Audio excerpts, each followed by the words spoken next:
Is food price inflation going to go down again to more historic levels as far as you can see it, or remain elevated?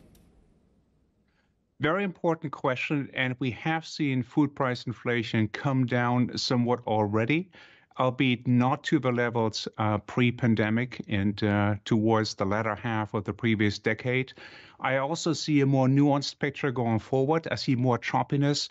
Certain commodities are at or near historic highs. Think about cocoa, think about Robusta coffee or sugar, and others moderating somewhat.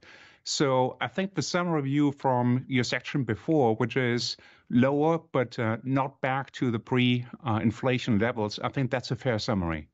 Mark, it feels as though market forces are not having a self-correcting impact on prices. As you have the volume destruction that we're seeing here and weaker consumer demand, it is not correcting those prices because inflation is proving all dominant. But it does mean that we've got politicians stepping into the fold, from France, where we've seen pushback by the finance minister, to Biden during the Super Bowl calling out shrinkflation. Are you attracting more political heat now? Do you need to be more careful around those price increases as a result?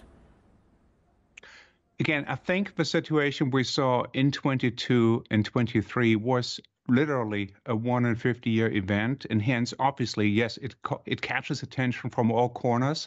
I do think going forward with a more moderate environment, meaningful pricing, where you do see commodity cost increases, I think will still be possible. But what you won't see to the same extent as the last few years is across-the-board pricing. Can I ask you about the threat from some of the home or own brands from the supermarket giants? Typically in the past, they really didn't touch the sides when it comes to big consumer brands like yours, but now the price differential is so wide. Is there a threat of substitution now from the consumers that you have to take seriously? Well, look, brands are aspirational and clearly something that consumers are striving for. It's our job to keep them aspirational, when it comes to the underlying product characteristics and what they stand for. And hence, we're also increasing our brand support. We're increasing innovation and what we call renovation, which is to keep the products up to date and relevant for consumers. On the share gains of private label, it is important to put it in historic perspective.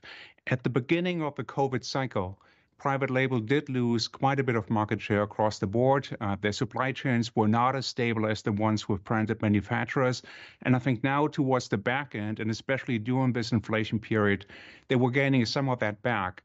But what I don't see is a one-way road where literally it's only market share gains for private label. I think sooner or later, the aspirational aspect of brands will come through.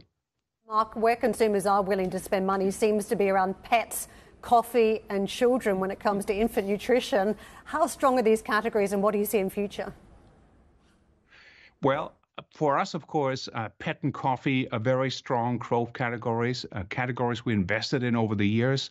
And that's exactly where, through innovation and through good branding, we were keeping that aspirational aspect. Obviously, it's our intention to bring that to the full spectrum of our categories, but these two do stand out as the growth leaders, no question.